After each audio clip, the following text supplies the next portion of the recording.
大家好，歡迎大家收聽今個星期嘅胡嘉龍經濟脈搏，我係節目主持張志力。今個星期我哋請咗澳洲著名會計師及理財師胡嘉龍先生上嚟做我哋嘉賓主持。胡生你好啊。係，你好張志力，各位心機旁邊嘅聽眾大家好。直播室裏邊仲有 Jonathan 胡士文噶。係，大家好。咁啊，講翻下經濟啦，好嘛？其實講翻經濟又講翻下歷史啊，咁樣。嗱，首先就係大家知道而家個石油嘅情況咧，就係一日高一日低。平時石油升一兩蚊都有啲幾大影響，而家一日升上落10蚊啊、20蚊啊，係好通常嘅。個理由就係每一次美國又真係炸伊朗一大輪，伊朗又射下其他國家咁樣射一輪咁樣樣，個油價又飆上去啦。咁一陣間伊朗又話我老友記 Houthis 喺紅海都預備打油船噶啦，打商船噶啦，咁油價又飆上去。每一次油價飆上去咧，就會引起所謂通貨膨脹嘅恐慌，亦都引起個債市嘅上落。即係而家若果你係特朗普，真係可以發達到好緊要。聽聞啊，呢個係咪真我唔知啊。聽聞特朗普第二次上場到依家炒嘢都賺咗唔知係6-7個 billion 好似話，係好緊要。咁就喺舊時就個個都知道，啲政客就係冇乜道德啦，啊喺度刮錢啦。咁但係表面上仲話冇啊，我冇做呢啲嘢。特朗普話：屌，個個都知道做，我講俾你聽，我做啦，咁點啊？佢嗰個法律上係容許噶嘛，即係佢哋唔算係 insider trading 噶嘛。喂，好奇怪地，呢個可以真係簡直冇得頂。聽日我放炸彈之前，即係射人之前，咁我有買入。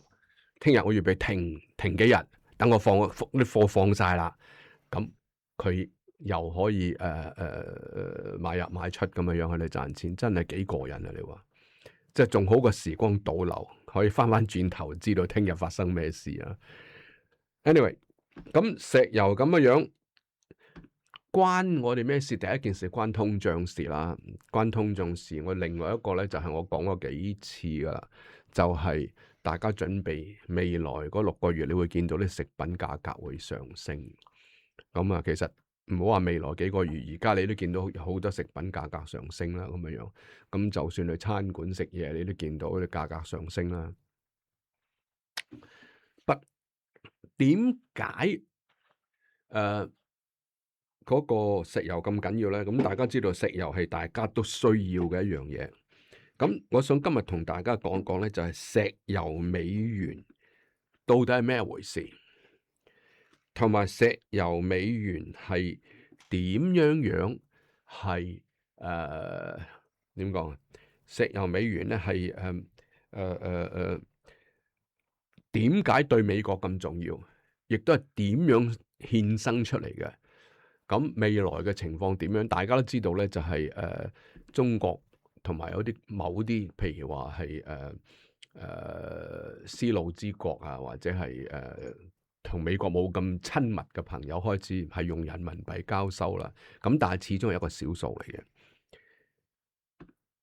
點解美國一定要維持呢個狀態，同埋係佢哋係變相咁要去打擊用人民幣去交易咧？咁樣呢個世界唔係自由嘅咩？咁張志祿喺度笑啦。呢個世界自由，好自由，好自由。表面上好自由，冇錯，表面上非常自由。咁呢樣嘢我哋講翻係第二次世界大戰之後個 Bretton Woods System 布林頓森林體系。嗱，第二次世界大戰之後咧，全世界嗱，首先唔好忘記啊，唔好話凡係打仗咧，第一次世界大戰又好，第二次世界大戰又好啦，其實打嚟打去，你因為錢嘅啫，就係總言之，你賺錢多過我，或者你賺我錢多過我賺你錢，咁啊唔鋸噶啦，唔鋸咧就揾個藉口打下咁樣。咁啊，好多時候打親仗咧就係擦槍走火，再加上大家開頭諗住都唔想打咁大嘅，點解即係越打越大？即係好似喺賭徒喺個賭台上邊，開頭話我入去預備賭200蚊嘅咋，end up 賭咗幾廿萬出嚟。我記得第一次世界大戰嘅時候，佢係好搞笑嘅。佢哋原本咧就即係好多國家啦，喺歐洲嗰邊，咁佢哋就諗住咧去到減低呢個打仗嘅風險。咁點樣減低咧？就係同盟啦，即係譬如話我同你同盟，咁人哋就唔會打我哋啦，因為佢打我，咁就你又要幫拖，咁佢未必即係夠我哋兩個一齊打啊嘛。咁我哋同盟咧，佢哋又同盟喎。咁佢哋同盟嘅時候咧，有好多時候咧就10幾個國家咧就分成5、6個唔同嘅同盟嘅陣線，因為佢哋有 common interest，係咪？但係跟住之後咧，到其中有一方咧唔理咁多啦，係咪？好衝動咁去到開戰嘅時候咧，咁佢哋就唔覺意咧就去到啟動咗呢個同盟嘅協議。同盟嘅協議就再啟動其他嘅同盟嘅協議，咁就造成一個骨牌嘅效應，咁就拉晒所有其他完全冇相干嘅國家落水。係，咁其實講真係講，同埋舊時歐洲本身嗰個結構，以往嘅結構，其實歐洲舊時喺let's say 200-300年之前咧，或者係中世紀之，即係黑暗時代嘅時候咧，一個城堡就好多時候就一個 lord 噶啦。即係一個老細，咁大家都係合縱連橫啦，或者5個城堡拉埋一齊，嗱，你有時我幫你，你有時我幫你，全部都係咁嘅體系嚟嘅。所以其實德國啊，都係呢幾百年嘅歷史啊，嗰陣時叫 Prussia 普魯士，咁就未曾 form 國家嘅，咁啊就好多時候譬如盧森堡啊，都係嗰部分，就算 Austria 奧國啊，其實都係 Prussia 一部分嚟嘅啫。咁就呢種咁嘅體系咧，就係造成後來就算今時今日歐洲咁混亂，其中一個最重要嘅目的，但係最重要嘅一個理由。但係而家我哋帶翻轉頭就講翻第2次世界大戰之後，全世界首先最重要最有錢嘅國家就係歐洲啦。嗰陣時中國即係邊度係今日咁嘅日子啊？中國嗰陣時俾日本打到散晒。就係亦都百廢待興，全世界都係咁嘅樣咧。就係嗰個經濟嚟講，全世界混亂都不得了。而最重要一樣嘢就係錢。乜嘢叫錢咧？當然你話用黃金啊，嗰陣時個個都淨係信黃金啦。咁若果你冇一個錢做體系，淨係靠黃金嚟交易嘅話咧，你差唔多去翻幾千年前噶咯。咁唔掂喎。咁但係若果印錢咧，若果有記得歷史嘅朋友咧，就係喺第2次世界大戰嗰陣時咧，德國今時今日係話重要工業國家啦。雖然德國都開始下跌噶啦，咁就喺第2次世界大戰嘅時候咧，啲人若果去買麵包又好，買一啲好簡單嘅嘢好啦，係要揾個手推車推啲馬克嘅。朝頭早一車馬克先至換到一條麵包，晏晝已經唔夠，要換2車噶啦。即係話啲錢根本就唔值錢。咁若果心機旁邊嘅聽眾，若果係好似比我更老啲，就經歷過第2次，即係經歷過第2次世界大戰嗰啲朋友，就記得中國嗰陣時喺民國後期嘅時候就出軍票啊。所謂啲軍票咧，其實就係國家印嘅銀紙啦。越印越多，係冇嘢支持嘅後邊。當你冇嘢支持，印銀紙越多嘅時候，結果係咩啊？嗰啲銀紙唔值錢咯，個個都唔信你啲錢咯，咁唔掂啊！嗱，咁呢個歷史唔係嗰陣時開始，羅馬帝國嗰陣時候咧，即係2000幾年前，亦都係有咁嘅情況。咁羅馬帝國嘅時候，亦都用黃金同埋白銀啊。但係由於佢過度擴張嘅時候，羅馬帝國擴張嘅時候咧，幾個羅馬嘅皇帝咧就諗到。有啲即係，所以嗰陣時啲金融體系都有啲聰明人士嘅，聰明人士同羅馬皇帝講，係好容易啫嘛，你喺嗰啲黃金啊白銀裏邊侵啲其他嘢咪搞掂啦，咪重咯，一樣係嘢嚟嘅啫，係咪啊？咁啊，羅馬帝國就開始侵啲銅啊，侵啲鎳啊，咁落去嗰啲黃金白銀嗰度，嗰啲銀幣咁樣，咁咪。慳錢咯，佢哋慳錢喎，咁啲人收咗之後收下，發覺唔係好對路喎，啲嘢唔係，即係唔係話你咁值錢喎，咁啊又貶值咯，咁又貶值又造成嗰個金融體系嘅混亂啦。咁第二次世界大戰之後就係發現咗唔掂喎，你馬克德國係戰敗國，馬克冇可能啦，法國啊爛溶溶，用法國法郎啊，咁嗰陣時最強咧，其實就係美國同埋英國，但係英國喺第二次世界大戰之後咧，其實已經係國力弱得好緊要，咁用英鎊啊，咁咧到到後尾大家都唔服大家噶嘛，咁結果就係美國行出嚟。嗱，美國點解行出嚟咧？因為第二次世界大戰之後咧，最強當然係佢啦，同埋佢有一個好處就係到今時今日都係嘅，打親仗佢切鋪佢都走去打嘅喎，就係打親咧就唔係自己國家打嘅，冇人打到美國本土嘅，除咗佢自己南北戰爭之外咧，冇人去美國嗰度搞個事，咁變咗佢國力一定強嘅。咁仲有一樣嘢咧。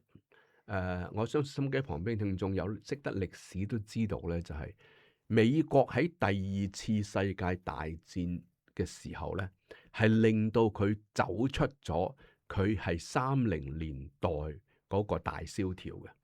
個理由咧就好簡單，大蕭條就佢嗰陣時股票由29年係狂跌啦，咁就經濟萎縮啦，4個人咧就有一個冇嘢做。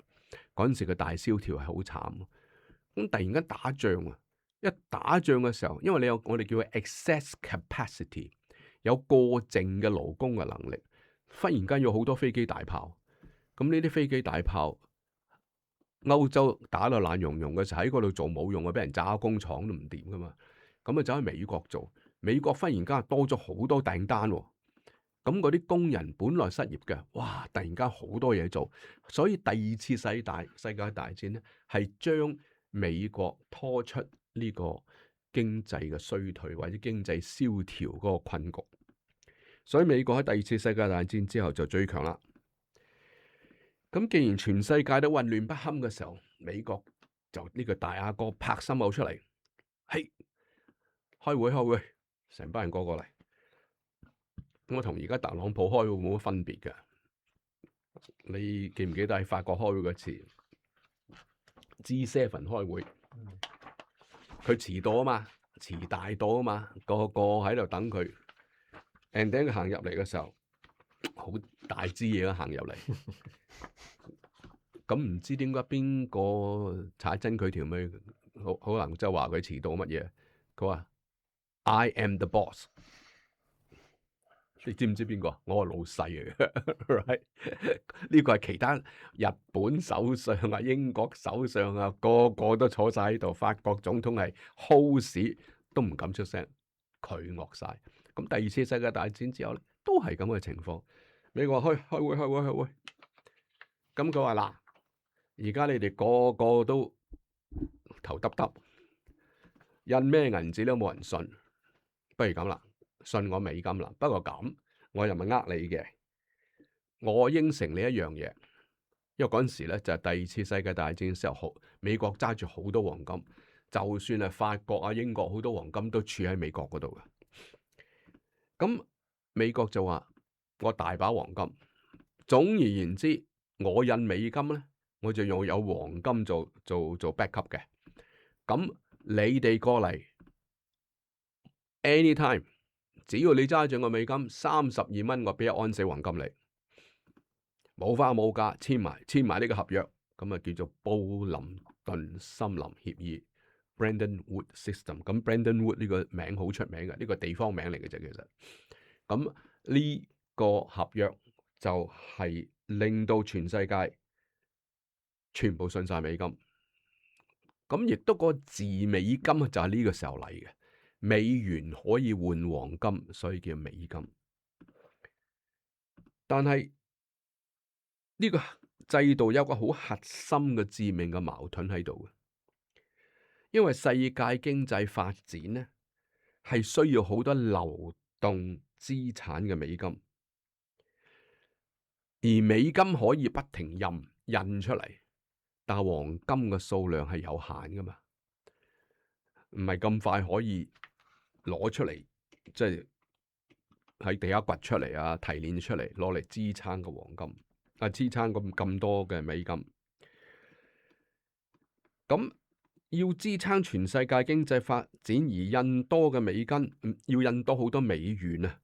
而印得越多咧，咁你需要嘅黃金越多咧，咁你會令到全世界嗰個信心啊開始諗下，喂，你係咪真係有咁多黃金俾我㗎？嗱，呢一個就係最大嘅矛盾。但係美國喺第二次世界大戰50年代、60年代，哇！美國係一枝獨秀，真係人都有個美國夢，個個都去美國，想去移民去美國。就算去美國斬叉燒都好啦，都係高人一等嘅。咁就嗱，sorry，我唔應該咁樣講，我絕對唔係話斬叉燒唔好啊！我哋成日排隊去買叉燒，斬叉燒嗰個功勞好大啊！我好肚餓，忽然間好肚餓係嘛？我完全冇詆毀嘅意思，但係我意思咧就係你係做任何工作去美國都係高人一等嘅。咁就但係咧繁榮咗20幾年之後咧，到咗1960年嘅後期咧，就開始發覺美國嘅黃金嘅儲備開始下降啦。咁而家咧，美國嘅黃金咧，到今時今日咧，佢個金庫係冇人核數嘅喎。佢話俾你聽咁多，佢到底有冇咁多冇人知喎。連特朗普自己都唔知。特朗普同埋 Elon Musk 話要點數，但係到嬲尾佢不了了之。點解咧？你話點解啦？可能會唔覺意去到觸動嗰個叫咩逆鱗啊？Well，基本上我相信有人同個特朗普話：喂，老細，我哋真係冇咁多，唔好踩落去咯，好嘛？踩落去你都唔過癮噶。咁啊，咁樣唔講啦。喺1958年嘅時候，嗱，根據公布嘅數據啊，黃金咧就可以支撐到大約55% 美國海外嘅美元，55% 嘅海外美元，唔包括美國自己本土嘅美元啊。嗰啲你會流轉嘅，冇人走去換黃金。到到1971年嘅時候咧，竟然黃金嘅數量係 cover 唔到25% 印咗出嚟喺海外持有嘅美金。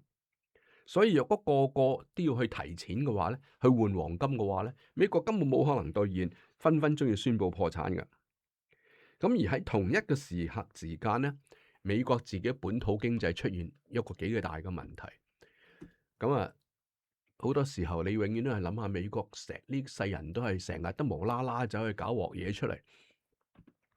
本來你50年代、60年代美國好好噶，啱唔啱啊？大家好 happy 噶，揸靚車住大屋。但係佢係踩咗落去越南嗰場戰嗰度，而越戰咧令到美國軍費暴升。其實同你諗下，同而家伊朗冇乜大分別嘅，即係無啦啦走去搞人哋。其實好多次噶咯，第二次呢個韓戰啦、越戰啦、波斯灣戰啦、波斯灣伊拉克戰啦、阿富汗有邊一鋪美國打贏啊？所以點解有嗰個叫做叫咩啊？陰謀論就係話，其實由頭到尾都冇諗住打贏，打贏其實係並唔係個目標嚟嘅。制軍備嗰啲啊嘛，咁好簡單。而家你伊朗嗰度打下又停下，打下又停下，搞到個市又上又落咁嘅樣咧。其實我成日都有個陰謀論，就係話而家停咗，就可能美國啲 Tomahawk 嗰啲導彈啊，嗰啲存貨量太低啊。等等先，等個工廠拎不能做多幾百粒出嚟。過2個禮拜再打，再射過，哇！嗰啲工廠發達，你知唔知道？幾過癮啊！人有工做，再開 OT 喎，唔係24小時開呢啲咁嘅嘢。嗱，如果下年有貨嘅話咧，就呢個價；但係如果下個月有貨，就呢個價。冇錯啦。咁你話啦，美國係咪而家好蓬勃咧？所以其實美國而家好蓬勃嘅，又唔係炸佢自己嘅國家，炸伊朗啫嘛。嗱，咁越戰令呢個時候。個美國嗰兩個大問題，一個就係越南戰爭，越戰令到美國軍費暴升，而嗰陣時咧，啱啱嘅總統咧就整個叫做美國嘅好靚嘅社會福利計劃，叫 Great Society， 即係派錢啦。大家知道，當一個政府亂咁派錢嘅時候，結果就係嗰個財政赤字好勁啦。結果財政赤字大增，而美元嘅供應就繼續爆升。咁到1960年代尾發生咩事呢？聽聽廣告客戶聲音先。我喺度賣個關子先。咁時間到7點鐘，係時候飛去廣告客戶時段。翻嚟之後將會有胡嘉龍經濟脈搏第二個環節，一陣見啦。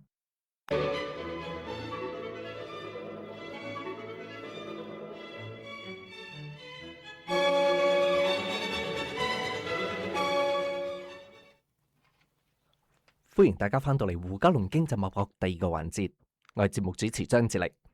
直播室呢度依然有胡生同埋 Jonathan 嘅。係，大家好。咁啊，繼續講翻啦，石油美元嗰個背景啦，咁樣樣。到1960年代底，就美國應承話你俾32蚊美金我俾1安士黃金你。咁啊，好多錢開始走咯。咁開始走都係零零碎碎嗰啲錢啦，唔係好緊要。即係好多黃金開始走唔係錢。咁啊，都係零零碎碎嘅錢嘅。但係好多國家開始發覺唔係好對路，咁啊開始係去越換越多啦。咁最重要咧就係法國總統，嗰陣時嘅法國總統就戴高樂總統 Charles de Gaulle。咁 Charles de Gaulle係法國人好尊敬嘅一個總統嚟嘅，所以你而家去法國巴黎個機場就係 Charles de Gaulle 機場嚟嘅。我記得佢係咪好高大嘅？係好高好高嘅，好高大，幾有氣勢啊！而家做咗好耐總統，咁佢嗱，首先大家每一個國家都係發覺唔對路，但係冇人敢出聲。Charles de Gaulle 帶頭拆穿美國呢個西洋鏡，直情公開話：我決定要將所有我手上嘅美金換成黃金。咁嗰陣時大約1971年到啦。咁而1971年嘅時候咧，美國嘅黃金儲備咧係大約係有100億美金，即係嗰陣時嘅錢，100億美金，10個 billion 美金嘅黃金喺手上面。假如以32蚊計嘅話，而佢印咗出嚟，流散到全世界，個個揸住嗰張美金嗰張紙咧，或者佢嘅債券咧，就係600億美金。嗱，大家明白6倍黃金，我只能夠換到6蚊，只能換到一個俾你啫。喺今時今日咧，嗰個數量仲嚇死人。咁若果你嗰陣時喺 Bretton Woods 簽咗落嚟嘅，咁我若果換係天公地道你簽我個合約 ，right？ 若果個個都要換嘅話，你美國即時破產嘅。咁但係而家法國開咗第一槍，咁你講唔對咪打仗啊？到嬲尾1971年嘅時候，尼克遜總統 Richard Nixon 行出嚟。嗱，Richard Nixon 其實呢一招好勁嘅，基本上就係由而家開始，我哋係唔再換黃金俾你啦。你哋要信嘅就係信我美國。美國靠咩啊？佢信美國嘅國力。咁國力係咩意思咧？就係第一就係武力啦。你哋邊個夠我打先？第二就我經濟最強。你邊個經濟夠我咁強先？咁歐洲就係嗰陣時仲係蘇聯啦，唔係俄羅斯，係蘇聯同埋美國個北約對峙都係散收收嘅。中國未崛起，呢個世界真係美國基本上係無敵最寂寞啊！冇人夠我打，又冇人夠我經濟咁強。你哋邊個夠膽？邊個夠膽同我換啊？我而家話唔換俾你啊！我就係唔換俾你。我就係話以後我以前即係20幾年前簽嗰張嘢廢紙一張。即係你信我就夠啦，誰強誰大誰正確。所以呢一句嘢咧就唔係今時今日嘅，其實係遠古到依家都係咁個樣噶啦。不過而家比較資訊流通得多咧，就個個都知道咁解。So 全世界同埋全世界嘅市場咧就開始懷疑，喂，嗱開頭嘅時候冇人夠膽出聲噶，咁啊法國就算法國總統戴高樂點樣樣係惡啊叻啊乜都好啦，佢到嬲尾都知道好明顯嘅，我打唔過你美國，咁我冇辦法，我只能夠死死地氣咯，我聽教啦 ，right？ 嗱個結果咧就係、戴高樂即係美國sorry 法國咧係一粒金豆都換唔到，即係叫乜叉都攞唔到。但係長期嚟講，美國若果係咁樣嘅話，佢點樣去解決呢個長期你都換唔到錢，成日就靠拍心口就要人信你嘅局面呢？咁呢個亦都係一個美國面對一個好大嘅問題嘅。咁呢個問題咧都拖咗一段相當長嘅時間，結果就靠另外一個人去幫佢解決。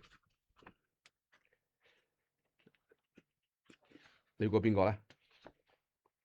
基辛格 Henry Kissinger。嗱，基辛格咧就係一個天才嚟嘅，佢就係呢兩年死嘅啫，佢活到100歲好似係嘛。嗱，咁基辛格諗到一樣乜嘢咧？就係喺70年代開始咧，就有一樣嘢咧就好重要嘅，就係石油。咁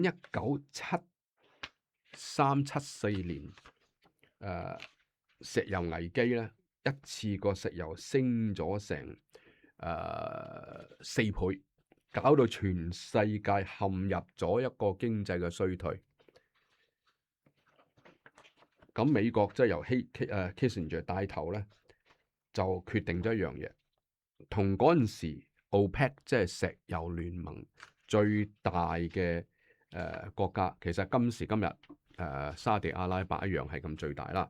就最大嘅國家沙地阿拉伯嗰個皇帝就傾掂咗一條數，呢條咩數咧？就係我同你交換一樣嘢。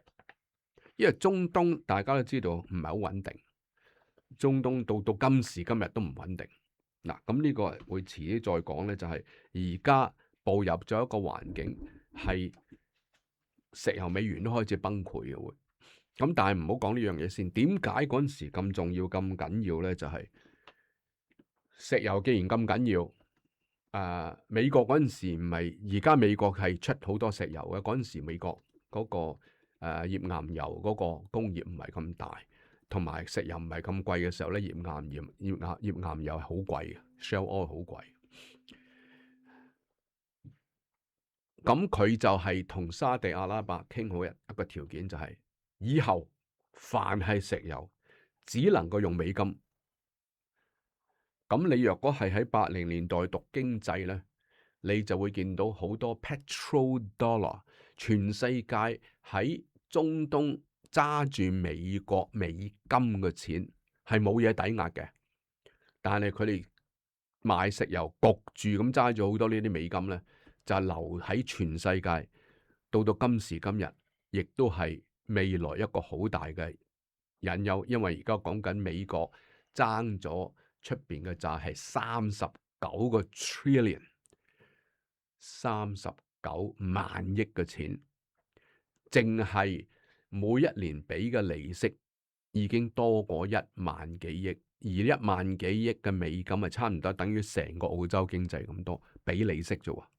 OK， 所以點解美國嘅利息若果上升嘅話咧，其實係對嗰個債市咧個影響好大，而債市影響就係美國嘅利息。嗱，今晚夜晚黑，如果冇記錯，今日星期三晚，今晚真係到美國聽日朝頭早啦，就係我哋嘅夜晚黑咧，美國會決定加唔加息或者減唔減息嘅。所以到聽日亦都會影響個世界市場。咁當你係用石油同埋美元掛鈎之後咧，美元就突然間有嘢支持啦。咁亦都令到跟住嗰幾廿年係平穩度過，而家又到另外一個轉捩點，呢個就係將會帶出未來好大量嘅危機。所以講到呢度咧，我要唞唞氣啦，講咗個背景先啦，係嘛？咁就或者下個禮拜再同大家講下咧，食品嘅價格嘅衝擊咧，就會好可能未來6個月越嚟一波接住一波，而中央銀行抗通脹嘅難度咧越嚟越難。咁啊，將個咪交俾 Jonathan， 有啲咩同大家講下咧？唔該晒胡生。咁啊，就今晚想同大家講一講入老人院嘅理財方面嘅計劃。OK，咁咧就因為我哋而家面對好多客，就 either 佢哋自己係需要入老人院，或者佢哋嘅父母要入老人院。咁佢哋而家都就問緊好多問題啦。OK，咁因為好多家庭咧就當然想避免呢個 topic。Right? 因為通常咧就係真係要等到媽咪跌親啊，或者阿爸有老人痴呆啊，咁有一個父母就 no longer 可以俾第二個人可以照顧到佢。OK， 咁失驚無神咧，就令到成個家庭咧就要好快地去揾一個老人院，又要輸入好多 paperwork 做 application 又成。And then 就要作出好快嘅財政度嘅決定，而呢個決定咧就要使幾十萬嘅。咁因為嗰個老人院或者個老人院嘅系統咧，好多時咧就係如果你係冇面對過嗰個，就你會覺得好混亂嘅，因為你會面對好多新嘅 term， 譬如 RAD、DAP、Means Assessment、Hoteling Contribution、Non-Clinical Care Contribution。咁呢個大致上就係4個比較係陌生嘅 term 咧，大家就要面對嘅。OK， 再加埋喺上一年嘅11月1號咧，就 with 新嘅 contribution 啊，有 retention 嘅 amount on 啲 RAD 啊，同埋跟翻通脹升嘅 DAP 啊，呢啲嘢就搞到個個人就好亂啦。咁所以我用幾個字咧，就想慢慢地解釋俾大家，你係要考慮啲咩啦。OK， 嗱，第一樣嘢咧，就你冇諗錢嗰方面先，你要諗嗰個 care 嗰個需要先 ，right？ 咁所以第一個問題唔係話我要唔要賣走阿媽間屋，第一個問題就係問緊我媽咪需要邊種 level of care，OK？ 同埋邊一種老人院可以安全地照顧到佢。因為好多時咧，特別是係政府咧，就當然就係想鼓勵啲人咧，如果仲係繼續可以喺屋企住嘅咧，就屋企住就會好啲啦。因為佢哋嘅成本用納稅人去照顧你嗰個成本係低好多嘅。同你入咗醫院，譬如係緊急嘅 ，right， 即係入急症室，你係交通意外，咁要開刀，開完刀之後咧，咁你又搬唔翻屋企，因為可能假如你係單身嘅。你又未康復夠，係可以直接翻屋企。但你繼續住喺醫院，你係食咗佢一張床嘅話，你喺嗰個醫院住一日嘅成本對政府係大概2,000至5,000蚊，right？ 咁你話吓，咁咪仲貴過酒店？我酒店都係幾嚿水一晚啊嘛 ，right？That's not the point。個 point 就係話你有護士啊、醫生啊 ，right？ 你有好多嘰里呱啦嘅費用啦 ，right？ 咁你醫院係實質上嗰個成本去 run 一間醫院係真係好貴嘅。咁所以2,000至5,000蚊一晚咧係絕對唔少。咁政府就開咗呢啲叫做 halfway house， right？咁個 halfway house 咧就係話或者英文叫做 respite care，就係搬你入去，但你又未翻到屋企住。咁啊呢個成本咧就800蚊至到1500蚊一日，咁就會慳政府好多錢嘅。Alright，咁同一個道理，你睇老人院嗰個系統咧，一樣都係有呢一個 point 嘅。Alright，咁如果你係 work out 到你媽咪或者爹哋要入老人院係邊一種類咧？OK，有啲喺屋企可以繼續住，可以有護士去探佢。第二種咧就係、你需要係有長期嘅 residential 嘅 care，因為譬如你本身嘅健康啊，你喐動啊，或者你腦譬如係cognitive 嘅問題，假如有老人痴呆嘅話咧，咁你就呢種情況咧你就喺屋企唔可以繼續住啦。OK，咁所以喺財務嘅計劃方面咧，你就要配合翻你父母係需要邊種類或者邊個級數嘅 care，right？你唔好被逼媽咪去入去呢個老人院，因為係平啲，OK？唔係咁講嘅，right？或者唔係咁評估嘅。你一 identify 到你媽咪或者爹哋係需要邊種類嘅 care 嘅話，咁你成個家庭可以開始做嗰個財務嗰個測驗，OK？and 你就可以安排你父母係入去邊一種 care 啦，right？咁第二個步驟咧就係睇翻成本啦，因為成本去入老人院咧係唔係一個費用嘅咧就即入噶啦，OK？你大致上咧就有3種成本或者3種費用。第一就係嗰個 ongoing 嗰個你可以話生活費啦。OK，你住入咗呢啲老人院嘅話，你通常咧你就需要 contribute 日常嗰個生活費，係繼續住喺裏邊嘅。OK，新呢個系統咧就係講緊上一年嘅11月1號之後咧，你會聽到呢種 term 嘅 basic daily fee、hoteling contribution 短缺叫做 HC，and then 有一個 non-clinical care contribution，NCCC。OK，咁呢3個費用咧，個老人老人院係會點決定有幾高咧，或者有幾多咧？就係睇翻下佢評估翻個人嗰個資產同收入個情況。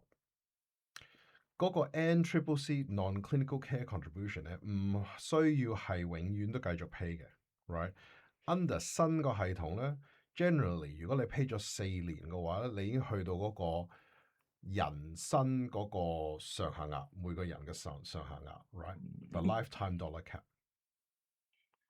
咁就睇翻你住嗰個地方有幾大，right？通常你好似計平方，你好似用 strata fee 嗰個系統去諗，或者係做個 comparison 係差唔多。你越住越大嘅 apartment 嘅話，或者越住越大嘅房咧，咁當然你嘅日常個成本越嚟越大啦。第二種費用咧就係嗰個 accommodation cost，right？咁就睇下你個人嗰個財務嘅情況咧，你可能要 pay all of it or 一部分。咁就通常有3個方法去 pay 嘅，冧心就一筆過，每日 pay 或者係2個加埋 ，right？ 係一部分係冧心，一部分係 daily 嘅。咁呢一個冧心咧，如果一筆過咧，就嗰個 term 咧，好多人都有聽過，叫做 RAD（Refundable Accommodation Deposit）。如果你係俾每日一個 fee 嘅話咧，就叫做 Daily Accommodation Payment， 或者短缺叫做 DAP。假如果係一房嘅係60萬，你搬入去嗰時，你可以決定係 pay 60萬一筆過，唔 pay lump sum，and 咧就慢慢 pay 每日嗰個 DAP，or pay 30萬 as 嗰個 RAD，and then 剩翻落嚟個 DAP 就慢慢俾。Right， 你可以諗好似分期付款咁計啦。第3個費用咧就 optional service 啦，就呢啲你可以揀或者唔揀。咁呢啲就可能係食嘢靚啲啊，或者如果你想出去玩啊嗰啲 package 啊，或者間房大啲啊，剪頭髮啊，或者其他嘅 lifestyle，佢想做 yoga 啊，或者佢想打下波啊，咁呢啲全部都係額外啲費用啦，right？So 呢個你諗下好似上郵輪咁啦，right？你可以簡單買一間房，或者你想食靚啲嘅嘢咧，咁你就俾多啲錢啦。你想出去參觀啲咩 guided tour，又俾多啲錢啦，right？呢啲就係個 optional extra，但你一樣都係住同一間船，同一部船，sorry。OK。咁好多時咧喺財務個角度咧，就好多人就係諗，我俾 RAD 啊，定我俾 DAP？呢個就喺財務上就最大個困難或者最大嗰個考慮嗰點。OK，因為個 DAP 咧，如果你係每日俾嗰個計算方法咧，係用翻政府已經規定咗個利息率去計，你剩翻落嚟未 pay 嗰橛要俾幾多利息？Right，and then 佢 amortize 咗入去嘅，所以你就會見到我每一日要俾幾多錢，唔係話我係好似譬如我借錢去買屋，我要 pay 本錢同利息每個月，佢 break down 咗呢一部分就係 pay 本錢，呢一部分就俾利息，唔係，實質上咧就係兩個加埋，佢淨係俾一條數俾你嘅啫。Right？咁當然，如果你係喺 upfront 就 pay 少咗嘅話咧，咁當然你長期嗰個 daily 個 accommodation cost 咧就越嚟越高啦。OK，咁好多人就係問點解我要點解我會選擇去一筆過 pay 咗個 RAT 咧 ？OK，咁當然呢個就係令到你唔需要俾 debt 啦。OK，咁你嗰個長期嗰個現金流會好啲啦，因為你唔需要俾利息。會避免將來個 DAP。每一個日常嗰個 fee 不斷地係加升啦 ，right？同埋咧就如果你係同一時間係嗰個資產總數係唔去到嗰上限額嘅話咧，就好可能係會令到你可以收多啲老人金，因為你俾咗個 RAD 咧，就通常咧就喺嗰個老人金嗰個資產測驗咧。就係好啲嘅 ，OK 有嚟嘅 ，right？咁換一話嚟講，如果你係想日常 pay 嘅 fee 咧，咁就個原因點解你想咁做咧？就係通常係因為如果你賣咗你啲投資咧，你就會引起資本增值稅啦。B 你唔想 sell 你本身嗰間自住屋啦。第三你想令到自己嗰個流動性比較高。第四，你預算到你入呢種老人院嗰段時間比較短。第五就係你本身嗰個投資嗰個組合啊，包括埋退休金啦，係已經夠去分嗰個 daily payment，right？或者最後個原因咧，好多時我哋見到有啲家庭咧就話：OK，我唔想賣啲資產，因為我係想留呢個投資物業俾個女，呢個投資物業俾個仔，我想留我退休金俾老婆等等，right？咁所以我哋好多時同客傾呢個 RAD 同埋 DAP 呢個問題咧，係好多時係唔係淨係以財務上個角度去睇，係要睇翻本身嗰個家庭長期想點留啲資產落去俾下一代咧，呢個係一個好重要嗰個因素嘅。最後個 point 咧就係大家要記得，如果你係諗住 pay 嗰個 RAT 就係一筆過嘅話咧，喺25年11月1號之後咧，會有一個樣嘢叫做 retention payment 嘅。個 retention payment 咧就係如果你係留住喺嗰個老人院 for X 一段時間嘅話咧，你離開嗰時咧，嗰個老人院咧就會 keep 一部分，大致上咧係2% 一年。所以係如果係假如個 RAT 係50萬嘅話咧，你住每一年，你去到最後搬走或者你去世嘅話咧，佢哋就會 keep 住2%乘你住咗幾多年。OK，咁當然呢一個係一個好 specific 嘅情況。如果你係有需要面對或者考慮呢啲計劃嘅話，咁當然咧你就揾翻你嘅理財師啦。咁張志力時間差唔多啦嘛？冇錯，時間到7點半，咁係時候同大家講再見。下個禮拜同一個時間依然有我哋胡嘉龍經濟脈搏。下個禮拜再見啦，拜拜拜。拜。